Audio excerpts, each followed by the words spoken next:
Hi friends, இன்றைக்கி நம்ம என்ன பார்க்க போகிறோன்னா, எல்லாம் மாமரத்தில் மாம்பழம் பெருசு பெருசாக இருக்கும்னு நினைப்பீங்க. ஆனால் எங்கள் வீட்டில் பாருங்கள், செடியில் மாங்காய் இருக்குது. இது 2 வருஷமாக தான் காப்பு வைக்குது. இருங்க உங்களுக்கு காமிக்கிறேன்.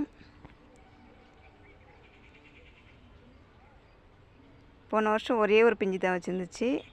இந்த வருஷம் மட்டும்தான் ஒரு 2 பிஞ்சு வச்சுருக்காங்க. ஆனால் இதில் நல்லா டேஸ்ட்டாக இருக்கும். இதுதான் அந்த பிஞ்சு. பாருங்கள் எப்படி இருக்குன்னு.